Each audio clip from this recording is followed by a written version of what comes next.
Suih dah buka balik. Suih ni dah buka. Tak keluar dia punya apa dia?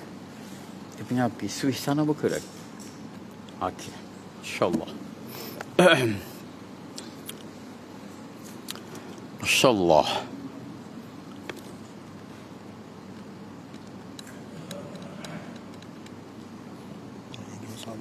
Ya. Tak takut suih sana. Ada suih. Ya. Ada suih ya.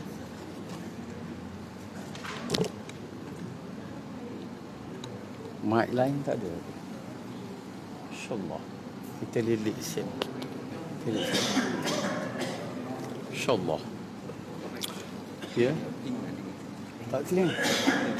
Okey, boleh. Duduk ni berong. Ya. Ni bisa. Kat Alhamdulillah. Assalamualaikum warahmatullahi wabarakatuh. Tak sini. Boleh. Boleh.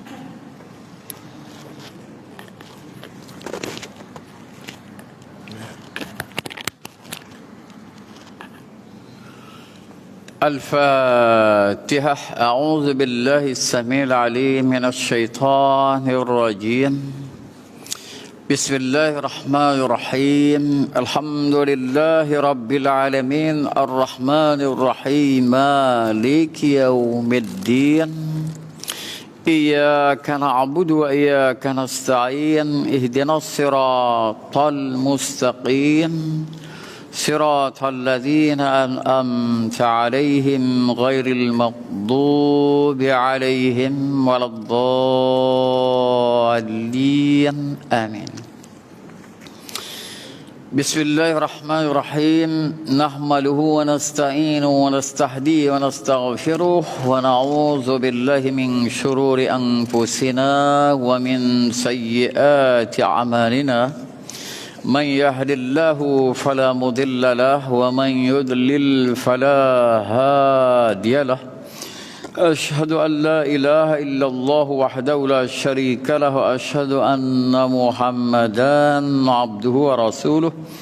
اللهم صل على محمد وعلى آله وصحبه أجمعين. رب اشرح لي صدري ويسر لي أمري واحلل عقدة من لساني يفقهوا قولي. سبحانك لا علم لنا إلا ما علمتنا إنك أنت العليم الحكيم. ولا حول ولا قوة إلا بالله العلي العظيم. ربي زدنا علما وارزقنا فهما. ربي يسر ولا تعسر وتمن بالخير.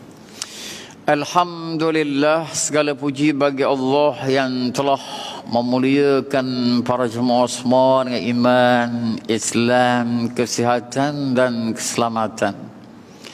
Sebab kalau sekiranya kita kaya, sehat, bahagia selama hidup di dunia 100 tahun lagi dia letak. Tetapi sekiranya seseorang itu Tuhan tidak pilih sejak di azali lagi menjadi orang beriman ataupun orang Islam, maka dia adalah orang apa dia? Rugi. Macam kita tengok jutawan-jutawan dunia macam Bill Gates. Kalau Malaysia ananda Kristen, dia Hindu. Walaupun orang kata kita tengok Allah kaya dia. Hotline orang kata, rangkaian orang kata telco dia kuasai. Tetapi kita tengok cara mati tu berat dah. Sebab kalau siapa dia pernah hadir dekat orang kata istiadat membakar mayat orang Hindu atau orang Cina, terus setok balik mayat tu. Setengah tu tak bila hak teruk dia melambung daripada kayu hak tindih tu piau melambung. Taung jatuh dia peluk orang ada situ. Itu menyebabkan seorang pemuda Hindu masuk Islam. Dia kata tak ada cara pengurusan orang mati semulia, seberaluh macam siapa dia? Semacam orang Islam. Sebab kita orang Islam ni kalau kita apa dia? Tu dia. Kalau mandi mayat apa? Kalau kita boleh dengar apa dia? Mayat tu berkata-kata, dia akan kata apa dia? Tolong jiru air perlahan-lahan sikit. Sebab apa sakitnya ketika apa dia air kena tubuh. Kulit saya terbakar masa sakaratul maut. Tulang-tulang saya patuh habis masa Allah malaikat tarik ruh tu. Tu orang baik itu. Kenapa? Patuh tulang. Sebab tu Nabi sendiri pun celup tangan dalam air, sapuh muka. Itu kita kena faham. Sebab tu Nabi kata kamu kena beraluh dengan orang yang mati sebagaimana kamu beraluh dengan orang sakit di kalangan orang hidup. Itu kita kena faham. Jadi tata cara Islam ni apa saja tata cara Islam, pendidikan ke jual beli ke apa sekali, semua dengan lemah lembut, semua dengan penuh ihsan berlaku. Sebab kita sebut dah dalam siri-siri kuliah kita sebelum pada ni. Apa dia? Innallaha kataba ihsan ala kulli syai'in. Allah Ta'ala telah menetapkan sifat ihsan atas siap perkara. Sehingga lembu korban, lembu akikah kita nak sembelih, kena beraluh. Apa dia? Itu tata cara Islam. Sebab tu Nabi kata apa dia? Al-Islamu ya'lu wa la yu'la alih. Islam itu tinggi dan tidak ada yang dapat mengatasi Islam. Sebab tu kita kena belajar Islam ni semasa ke semasa. Jangan pernah ada di kalangan hamba Allah rasa saya belajar dah belah tahun dah belajar. Maka saya rasa padan dah ilmu ada tu. Salah tu. Sebab apa? Nabi kita apabila dia imam paling cerdik 23 tahun belajar dengan Jibril, beradak dengan Jibril. Start pada dalam Gua Hira, dapat 5 ayat, Iqra bismi rabbikal ladzi khalaq, sehingga ia turun idza jaa nasrullahi wal fath, dan ayat al-yawma akmaltu lakum dinakum wa atmamtu alaikum ni'mati wa raditu lakumul Islam madinah. Nabi terus belajar non stop. Jadi kalau Nabi orang paling cerdik di kalangan anak Adam 23 tahun, kita kena kali 3.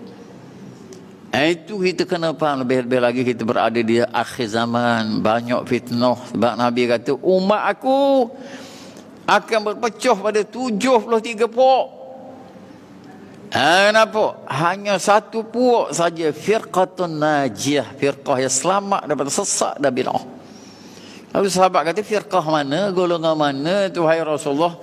Ma ana alaihi wa ashabi. Iaitu siapa dia yang ikut perjalanan aku dan perjalanan sahabat-sahabatku. Rasulullah pula bila dia puji sahabat, dia kata apa? Ashabi kan nujum. Iaitu dia kata sahabat-sahabat aku tu seperti bintang di langit. Siapa saja kamu ambil menjadi petunjuk kamu, menjadi orang kata role model kamu, kamu selamat. Macam semalam. Di antara sunnah Nabi apa dia? Bila gerhana kita solat gerhana. Tapi abali kalau kata ngaji solat gerhana, orang kata gerhana bulan pun rosak akidah dah. Sebab apa? Ustaz Ahmad. Sebab anak Nabi mati, Ibrahim Qasim mati, kenapa? Tiba-tiba dia kata apa dia? Gerhana bulan matahari sedih sebab anak Nabi mati. Nabi kata barak bulan dan orang kata dan matahari itu tidak gerhana sebab mati orang soleh ke mati wali Allah, mati anak Nabi. Cuma Allah Ta'ala nak menunjukkan kekuasaan dia, yang mana segala cakrawala ni di bawah orang kata qabdah aku, di bawah urusan aku. Maka apabila berlaku orang kata gerhana khusus bulan ataupun khusus matahari, maka kamu hendaklah banyak beristighfar, banyak taubat kepada Allah Ta'ala, sedekah jariah, dan buat amal seberapa-berapa banyak, kerana dialah tanda-tanda kekuasaan aku.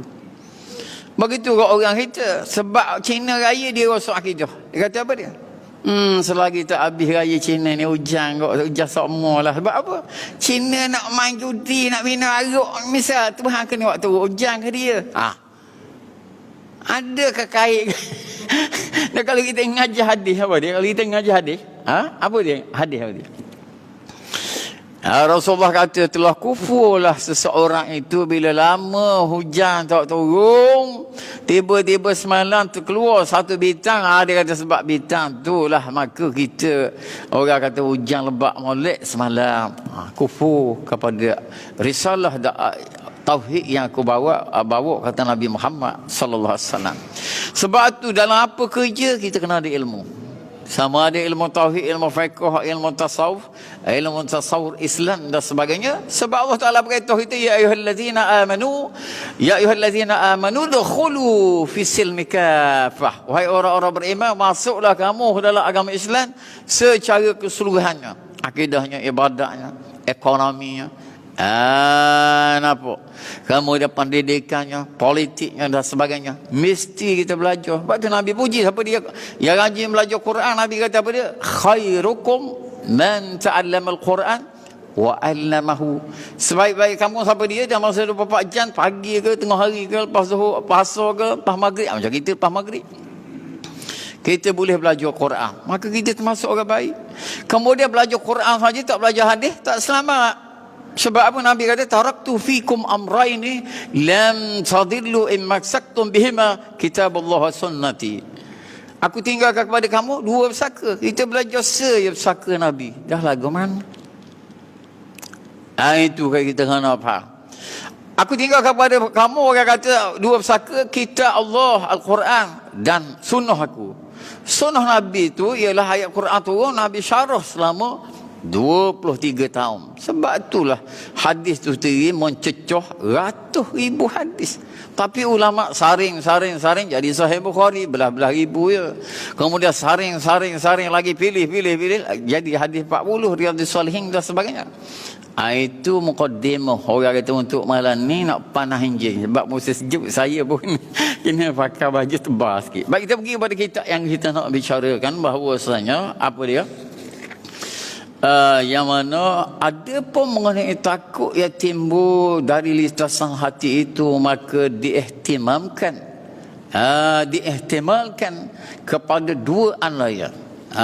Seseorang itu dia ada rasa takut, dia buat ibadat tapi dia rasa takut. Takut terjadi dalam penyempurnaan dan melaksanakan perbuatan yang terlintas dalam hati itu, barangkali tidak membetuli atas wajah atau cara yang dikhendaki dan haknya yang sebenar sebagaimana Allah dan Rasul nak. Satu, sebab kita takut. Yang kedua, takut tidak diterima oleh Allah Ta'ala terhadap perbuatan yang terlintas di dalam hatinya. Ada pun mengenai pandangan yang tajam terhadap akibat sesuatu. Orang-orang yang Allah Ta'ala firasatkan, orang ahli ulama biasanya hak betul-betul orang kata takwa kepada Allah, jaga makan minum ni daripada syubhat dan haram. Pada kebiasaannya firasat dia adalah tepat, pandangan mata hati dia adalah tepat. Kalau dia kata sesuatu pada kebiasaannya jadi, tu kita kena faham. Sebab Nabi kata, ittaqu firasatal mu'min fa innahu yanzuru binurillahi ta'ala. Takutlah kamu firasat orang yang beriman, kerana sesungguhnya dia melihat sesuatu itu dengan suluhan cahaya daripada Allah SWT yang dipancarkan di dalam hatinya. Tu kita kena faham. Lalu dia kata sini, untuk melihat juga pandangan tajam dia keyakinan untuk itu dan mengharapkan ganjaran pahala akhirat. Maka oleh itu hendaklah anda mengetahui serta faham benar-benar huraian itu. Semoga anda menjadi orang yang mendapat taufik. Alhamdulillah ni depan saya ni bukan dapat orang kata hidayah saja ni, dah dapat taufik daripada Allah. Nampak? Inilah jumlah 3 pasal yang mesti anda ketahui dalam pembicaraan pasal lintasan hati. Maka hendaklah anda memelihara dan mendalamkan tilik pandang terhadapnya sedaya mungkin, kerana ketiga-tiga pasal yang telah kita bahas 3 minggu lepas adalah daripada ilmu yang halus. Itu yang saya beritahu siapa dia yang boleh bertahan. Ketika belajar kitab turas, kitab orang kata Imam Ghazali ke Imam Nawawi yang umur dia kadang-kadang kitab tu berusia 800 tahun, setengah tu pula 1000 tahun lebih umur kitab. Dia boleh mengaji daripada muka surat 1 sehingga muka surat 145. Memang orang tu hebat. Al-Fadih. Sebab Imam Ghazali dia kata apa dia? Kalau kamu dapat memahami apa yang saya beritahu ni, pegang baik-baik bahawasanya ia adalah ilmu yang halus, ilmu yang dakik. Nampak? Bukan sebarang orang boleh takak. Jadi Al-Fadhil semua adalah orang-orang hebat. Tak bila Sebab itulah tak bila kalau ada siapa dia tidur masa saya baca kitab, saya tak malu. Sebab apa? Sebab nak takak ni bukan senang. Selain letih bekerja. Ustaz Ahmad, waktu dia tidur dalam majlis ilmu, saya kata tidur yang maghfurul lahu, yang mendapat keampunan Allah. Sebab boleh iktikaf dalam masjid tu hebat dah. Apatah lagi tahan punya cuba nak faham sampai tidur. Tengok mengaji Abali. Tengok Abali. Sebaik Abali bawa rida boleh juga selimut itu. Itu kita kena. Sahabat Nabi biasa tunggu Nabi siapa? Dia kata apa dia? Di kalangan kami tunggu Nabi keluar nak Malaysia. Ini menunjukkan Nabi Malaysia lewat. Al-Badi. Tapi kita tak lewatlah macam Ustaz Zahar ke apa sekali. Sebab Nabi kata apa? Laula an asyqa an ummati, kalau tidak kerana aku bimbang akan menyusahkan umat aku, nescaya aku akan perintah mereka melewat-lewatkan sembahyang Isya. Sembahyang maghrib tak boleh lewat. Sembahyang maghrib lepas sembahyang sunat 2 rakaat kena terus qoma ya. Jangan tunggu lagi hak baru siapa ambil sembahyang Allah akbar. Tunggu lagi. Kemudian siapa siapa Allah. Itu. Maghrib tak boleh. Sebab apa? Maghrib itu Nabi kata diberi berkat kepada umat saya ni, akan disegani oleh kawan dan lawan selama mana mereka itu tidak mentakhirkan solat maghrib. Itu kita kena apa. Jadi kita hebatlah sebab apa? Solat maghrib saja dekat nak satu saf. Apa lagi kita nak? Lebih-lebih lagi sebab apa kita kena jaga hubungan baik dengan Allah Ta'ala sehari dua ni. Sebab baru ni di daerah Maran, satu tiupan angin kencang macam putih beliung, kereta dia boleh tolak, dia humpang dalam paya. Al-Fadhi, kita duk takut dengan banjir. Selain kita nak beraya 19 bulan ni, tapi sebagaimana kita sedia maklum bahawasanya banyak kawasan-kawasan telah pun dinaiki air. Dan satu lagi di kalangan banyak bala-bala Allah Ta'ala yang paling anak takut sekali putih beliung. Sebab kalau tsunami kena orang tepi laut, kita atas darat boleh lari lagi. Nampak. Tetapi kalau putih beliung, dia tak kira kita duduk atas banjaran titiwasa ke mana-mana, dia mari pulah ke Allah. Sebab dalam Quran disebut dah, kamu kena ingat kisah satu kaum yang derhaka kepada Nabi, maka kaum tu yang tak dengar kata Nabi itu telah Tuhan bala mereka dengan tiupan angin selama mana Ustaz apa dia Ustaz Ahmad 7 hari 7 malam, pokok kemul cabut. Nampak? Bila lepas pada tu para Nabi kita tengok Allah, semua habis jadi macam pokok kurma yang khawiyah. Itu sebab dipanggil Yauman Ahsin, hari yang naas bagi umat yang derhaka kepada Nabi, Rasul-Rasul mereka alaihimus salatu wassalam. Banyak surah-surah menceritakan perkara itu. Jadi bila ada teguran sikit baru ni di daerah Maran, saya terkejut. Lepas pada terkejut saya pun orang mula teringat balik lah hadis Nabi kata, bila umat aku buat beberapa belas perkara, maka Allah Ta'ala akan datang juga beberapa belas perkara bala. Di antaranya apa dia? Bila umat aku terlalu memuja-muji muzik Abali. Terus hari dua ni orang kan sangat panggil basker, teng duk main, betul tak? Dulu basker ni ada di Sogo. Kita pergi Sogo, Ustaz Ahmad. Orang kata pergi bawa kereta Sogo baru boleh jumpa. Ni kemamam panas stakar. Dongdang dia duk main. Itu nampak dah Nabi kabur. Apabila artis-artis dan muzik dipuji, maka kamu tunggulah bala-bala neng. Begitu juga apabila arak diminum secara berluasa. Jadi kita kira apa yang Nabi sebut tu dekat nak cukup belah lebih dah. Apa yang Nabi sebut ada di dalam Malaysia kita. Maka tak pelik lah kalau putih beliung yang tak pernah ada, tornado tak pernah ada dah sehari duanya di dalam negara kita. Ini amat merisaukan kita. Baik. Lalu dia kata sini, iaitu ilmu yang halus-halus dan mengandungi rahsia-rahsia yang mulia sifatnya dalam huraian bab ini, tetapi dalam masa yang sama Allah juga yang memberi taufik dengan limpah kurnianya. Baik, Al-Fadhi Ustaz kita, Ustaz Din kita muka surat 100 apa dia? Bahagian bawah sekali. Tipu helah, orang kata dan taktik syaitan perjalanannya dan contohnya. Sesungguhnya tipu dari syaitan terhadap anak Adam dalam urusan memalingkan dia daripada mengerjakan ketaatan kepada anda. Dia 7. Coba kita tengok baik-baik. 7 cara syaitan nak palingkan kita. Sama ada, tak kira apa profession occupation dia, pekerjaan dia, tak kira. Tapi yang berarti syaitan kata mereka adalah hadaf aku, target aku. Yang pertama, syaitan melarang manusia daripada membuat taat kepada Allah. Maka sekiranya Allah Ta'ala memelihara orang tadi, dia boleh semayang macam kita. Boleh solat 5 waktu berjemaah pula tu, duduk etikah menuntut ilmu. Nampak? Syaitan dia menolak larangan itu dengan berkata, syaitan kata lagu mana? Sesungguhnya aku sangat berhajat kepada melakukan taat itu. Dia mana tidak dapat tidur bagi aku daripada menyediakan bekal daripada dunia yang fana ini untuk akhirat yang kekal abadi yang tiada kesudahan baginya. Kita jawab lagu tu. Kamu tahu-tahu orang kata datang ke perasaan amalah kepada saya, suruh tangguh amal. Tapi aku ni amat perlu amal sebab sehari dua ni sekejap berkuasa orang sakit, sekejap berkuasa orang mati. Orang kata kita nak faham. Jadi secara tak langsung orang kata mati tu tak kira muda, tua, sakit, tak sakit. Jadi saya kena sediakan amal sebelum orang kata saya berada di dalam kegelapan alam barzah. 1. Yang kedua, kemudian syaitan menyuruh supaya menangguhkan amalan ke suatu masa akan datang.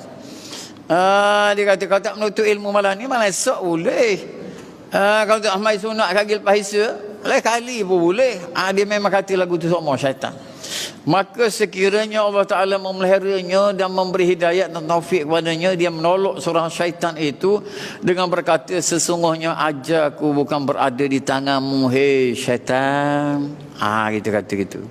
Tapi kalau kita nak buat agak sikit, hei ya mal'un, kita kata gitu. Ya mal'un mana? Hei yang kena laknat. Memang syaitan kena laknat. Asal mula dia tu orang kata malaikat minta tolong dia baca, orang kata berdoa untuk dia.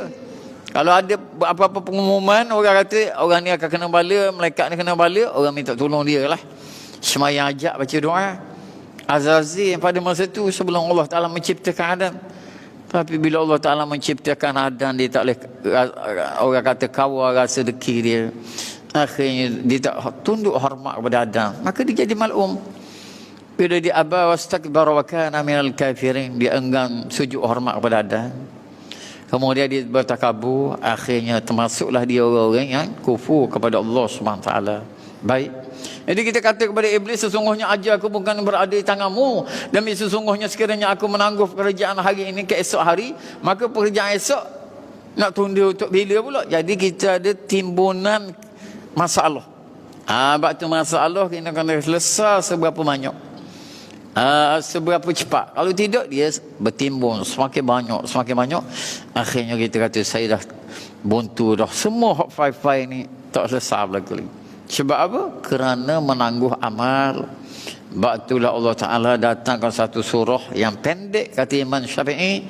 Tapi kalau Quran lain tak turun ayat tu sepadan dah. Itu wal asri innal insana lafi khusri. Demi masa manusia itu berada dalam kerugian. Kecuali yang segera melakukan amal soleh. Baik. Maka sesungguhnya bagi setiap hari itu mempunyai pekerjaan baru pula. Tiap-tiap hari kerja akan bertambah. Yang ketiga, kemudian syaitan menyuruh melakukan amal dengan gopoh-rapah. Inilah kalau kita tak semayang atau iman, kita akan jadi gopoh. Sebab bila seseorang itu semayang, seorang syaitan mari selalu bawa skop tu, halak menyekuk itu. Dia nak cokeh supaya apa? Semayang kelar kabut. Nampak? Duduk lepas semayang, astagfirullahalazim sekali, 2 kali, bangun. Pergi dulu, pegang telefon tengok. Buka Facebook tadi. Dia kita kena apa? Kemudian tengah-tengah baca mikir, ada nak buat benda lain ni. Padahal dia tengah baca WhatsApp info apa kali kena baca kat tu. Kalau terlepas urusan mungkin tengah-tengah buat tu, Tuhan beri apa, syaitan beri waswas pula suruh buat kerja lagi. Macam kita.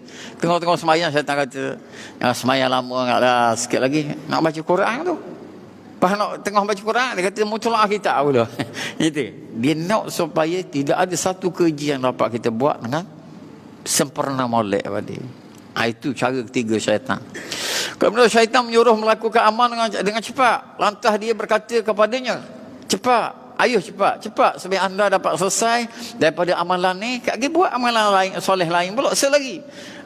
Dan itu lekas nanti anda terlambat langsung terlepas sekiranya Allah Ta'ala memelihara kita. Alhamdulillah dan insya-Allah Allah Ta'ala menghidayahkan kita dengan menolak, dengan berkata, amal sedikit yang dilakukan dengan tu'maninah, dengan cermat molek, dengan hati molek, lebih baik daripada amalan-amalan yang banyak tapi tidak diterima oleh Allah Ta'ala, bahkan kadang-kadang tak sah. Kenapa? Baik.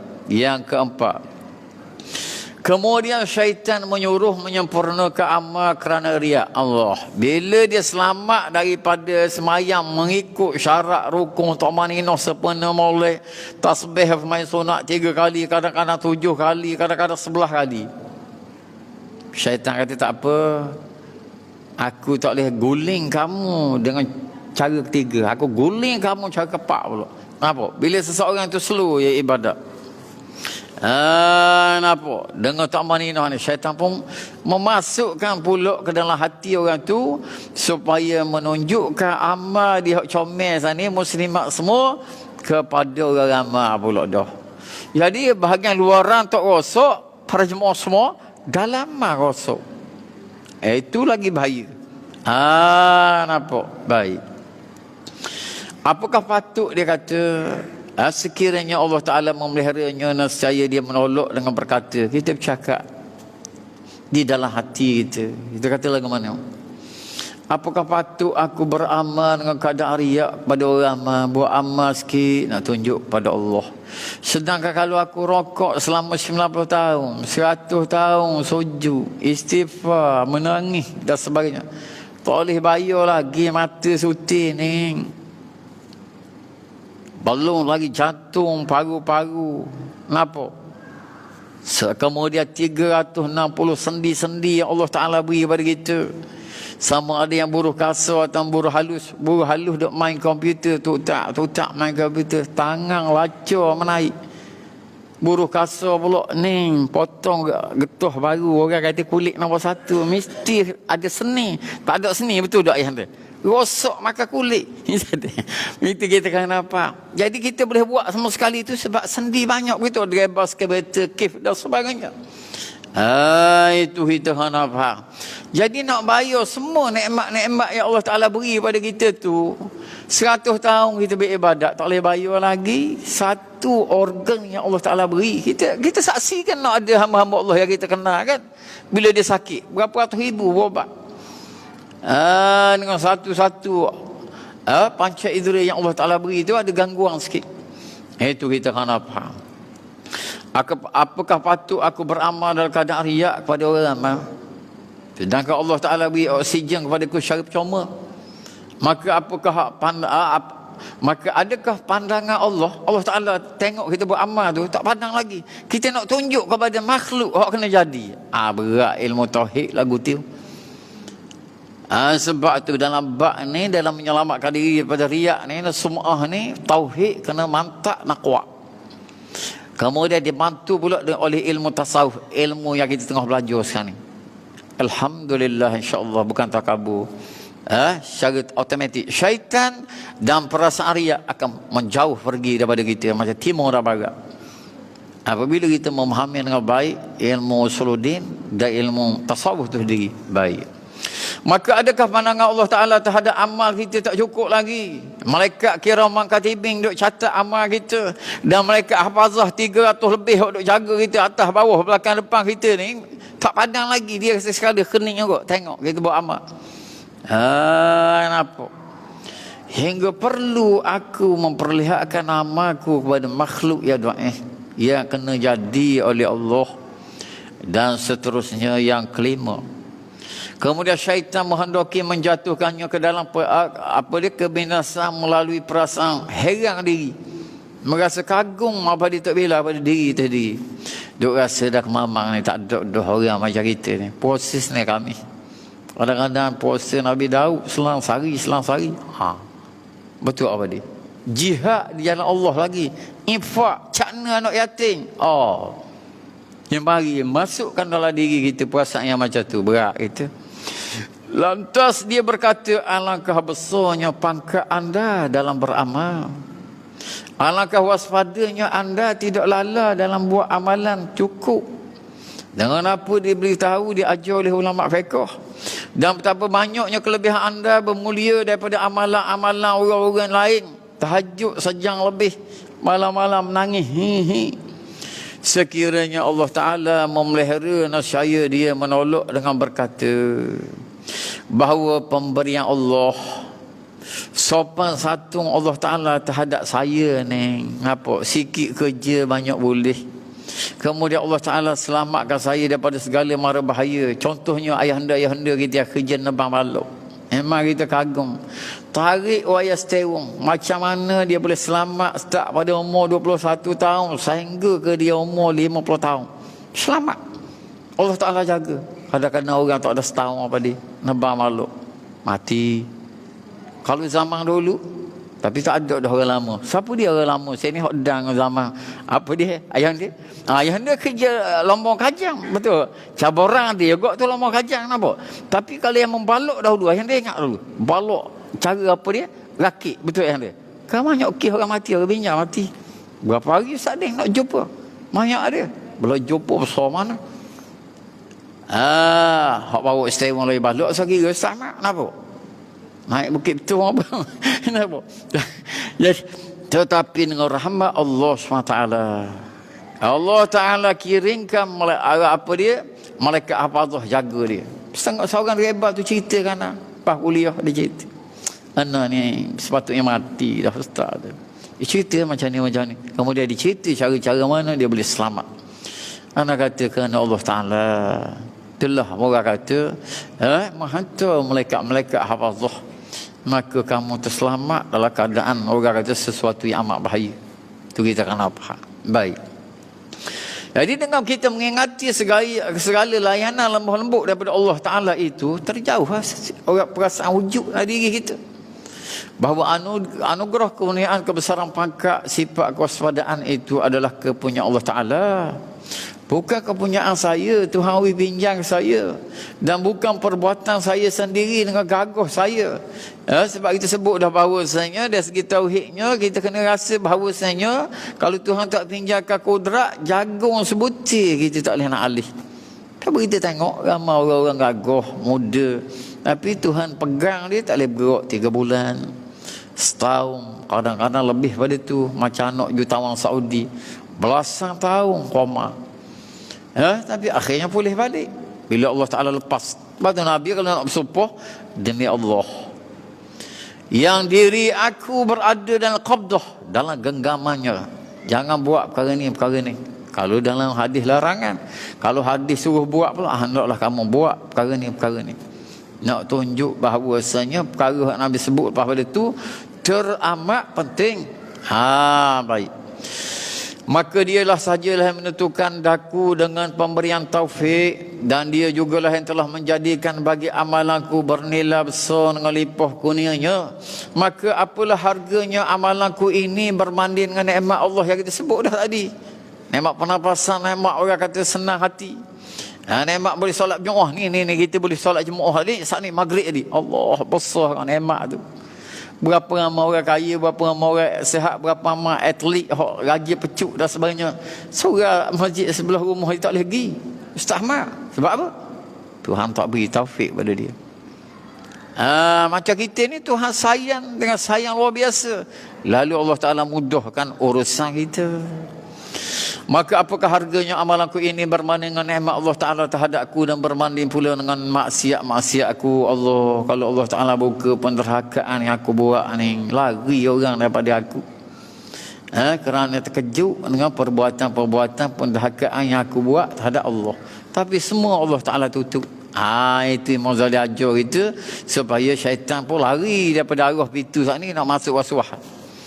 Dan seterusnya yang ketujuh, kemudian setelah gagal dengan 5 cara tadi, syaitan akan mari mendatangi melalui cara yang ke-6, dan ia adalah cara yang paling besar bahayanya, dan tidak akan menyedari terhadap tipu daya yang halus ini melainkan seorang yang sangat waspada. Ingat, Kita kena sangat waspada, sangat hati-hati. Macam telinga kita, kita pasang kan tak? Telinga kita boleh dengar pergerakan. Kadang-kadang daun jatuh boleh dengar. Kenapa? Caranya ialah dengan syaitan akan membisikkan dalam hati masanya, sasarannya dengan berkata, Ana larang enta beramal, enta tak dengar kata. Jadi sekarang Ana beri motivasi pula. Beramal sungguh-sungguh. Syaitan pula suruh beramal. Bersungguh-sungguhlah anda beramal dalam keadaan sembunyi-sembunyi daripada orang ramai. Dia kata. Kalau kamu duduk bersendirian, banyak buatlah amalan sunat. Maka sesungguhnya Allah Ta'ala akan menzahirkan atas amalan rahsia anda. Nanti anda akan dipuji sebagai seorang yang ikhlas, lagi tidak riak. Itu. Dan memang syaitan itu halus sekali tipu dayanya. Dia mencampur baukan amalan setiap orang yang beramal untuk mengelirukannya. Sedangkan dia mahu dengan kata-kata bisikan itu untuk menanamkan suatu jenis perasaan daripada riak yang juga mengandungi keinginan supaya manusia mengetahui amalan yang dilakukan secara sembunyi-sembunyi. Maka sekiranya Allah Ta'ala memeliharanya, saya dia menolak dengan berkata, itu kita kata tadi. Dia kata, ya mal'un, hei ya kenal anak. Kenapa? Hingga sekarang ni kamu dah 6 kali dah mari nak kecek anak.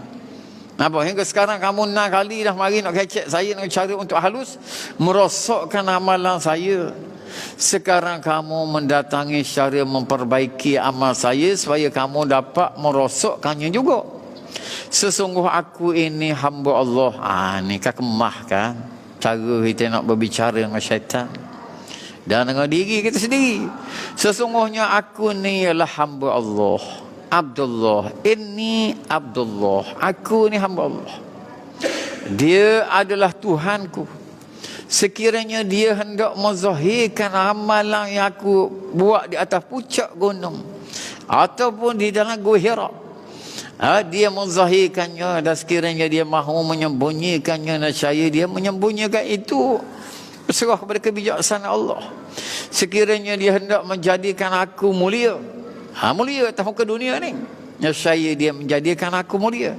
Dan sekiranya Allah Ta'ala nak menjadikan aku hina di dunia ni, tak ada masalah. Janji di akhirat aku tetap mulia. Nescaya dia menjadikan aku hina. Dan yang demikian itu semua terpulang kepada kehendak Allah. Aku tidak peduli sama ada dia menzahirkan amalanku itu kepada orang ramai atau dia tidak menzahirkannya, kerana mereka tidak memiliki sesuatu apa pun dalam tangan. Kita kena ingat, manusia itu tak boleh beri pahala pada kita.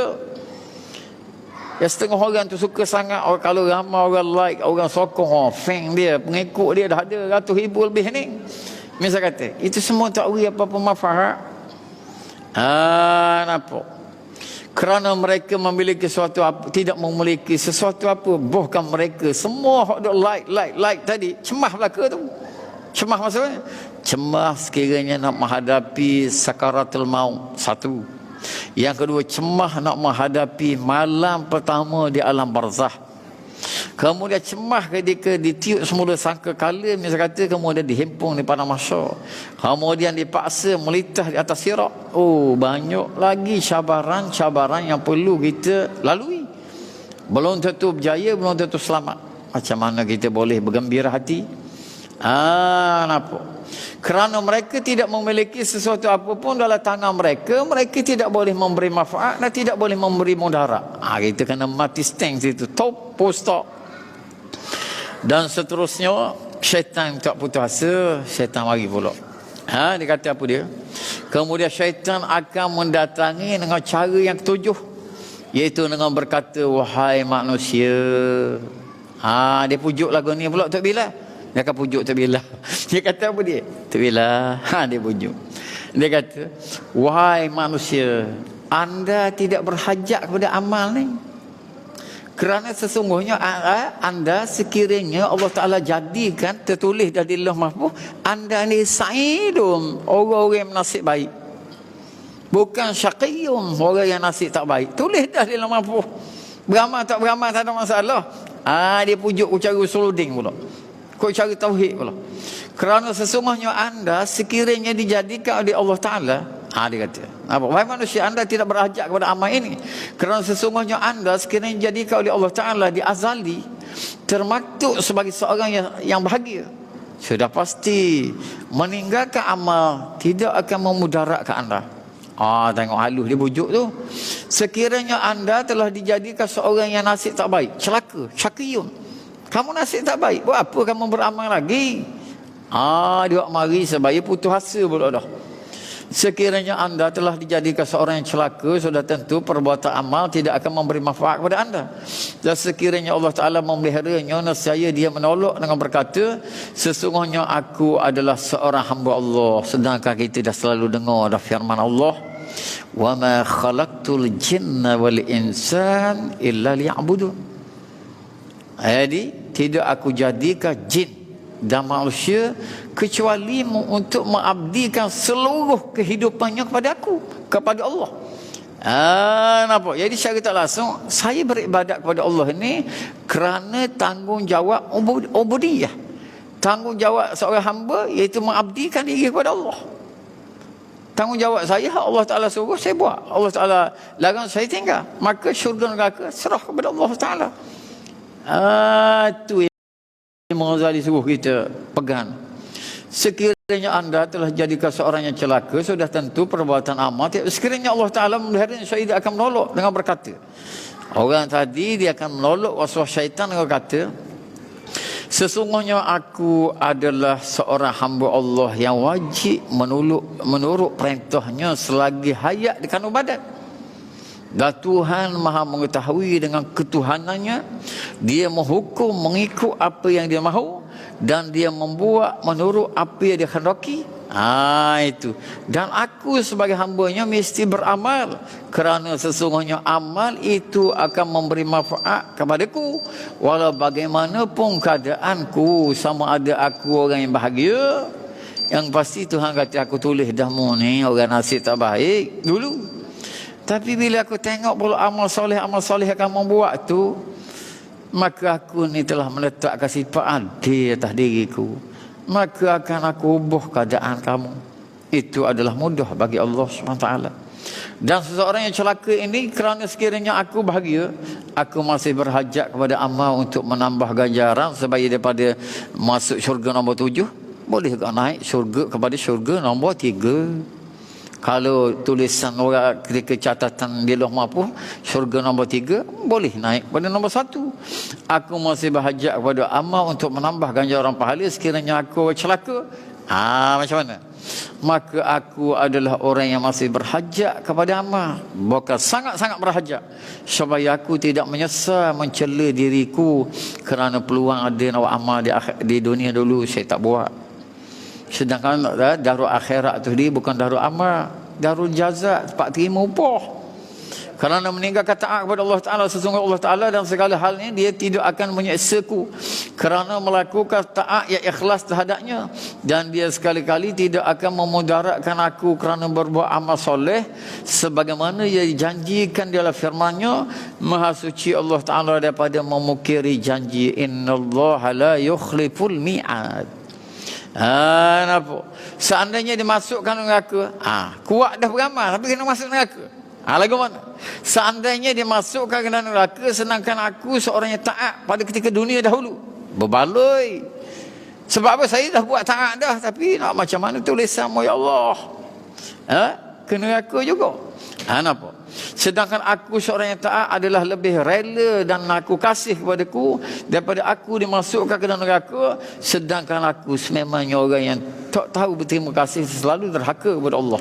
Maka bagaimana boleh melakukan demikian sedangkan janji hak dan firman benar? Sesungguhnya dia telah berjanji atas perbuatan taat dengan ganjaran pahala sebagaimana dalam surah Al-Zalzalah. Nampak? Barang siapa yang melakukan amal soleh seberat zarratin, dia akan dapat lihat. Maka sesiapa yang mati menemui Allah Ta'ala atas jalan iman dan taat, sudah pasti dia tidak akan masuk neraka. Sekali-kali dia telah masuk dan dia telah masuk syurga bukan kerana dia berhak masuk syurga dengan segala sebab amalnya, tetapi dialah masuk syurga kerana janji Allah yang maha benar, yang maha tinggi, maha suci. Dan masuk syurga itu bukan kerana banyak amal, tetapi kerana apa dia? Rahmat Allah SWT. Bila Nabi kata lagu tu, Nabi kata seseorang itu masuk ke syurga bukan sebab banyak amal dia, tetapi kerana rahmat Allah. Para sahabat rasa terkejut. Kalau begitu Rasulullah, kamu sendiri pun masuk syurga kerana rahmat Allah. Betul? Kata Nabi Muhammad sallallahu alaihi wasallam. Dan bagi pengertian ini ialah masuk syurga dengan janji Allah dan limpah kurnia serta anugerahnya. Telah pun Allah Ta'ala menceritakan di dalam Al-Quran, menerangkan tentang orang-orang yang bahagia yang masuk syurga pada hari akhirat. Ketika itu mereka berkata memuji Allah. Agak-agak kita lah orang tua ni. Kita akan kata lagu mana? Sadaqana allazi lillahi wa'adahu. Segala puji bagi Allah yang telah menepati janjinya kepada kami. Itu kita kena faham. Maka berjaga-jagalah anda, kata Imam Ghazali. Harus terus waspada. Semoga Allah merahmati anda kerana sesungguhnya urusan taat kepada Allah ini, seperti yang anda saksikan dan dengar, adalah banyak sekali godaan dan tipuan. Sebab ahli ulama pengebah Bal'am bin Ba'ura kita sebut dah, yang sangat alim kitab Taurat. Kemudian ahli ibadat yang ibadatnya semua orang kagum, iaitu Bashisha, pun jaya ditipu oleh syaitan. Seperti yang anda saksikan, adalah banyak sekali godaan dan tipu dari syaitan itu. Oleh itu hendaklah anda kiaskan, bandingkan kepada lain-lain hal dalam lain perbuatan anda dalam urusan taat kepada Allah, melawan godaan syaitan agar terselamat, dan mohonlah pertolongan Allah Ta'ala banyak-banyak. Minta perlindungan Allah kerana segala perkara berada di tangan Allah SWT, dan daripadanya juga datangnya taufik. Alhamdulillah, habis pembicaraan berkenaan dengan syaitan, tipu daya dia, dan kita akan melangkah pada minggu-minggu akan datang ke dalam perbahasan cara untuk mengurus hawa nafsu.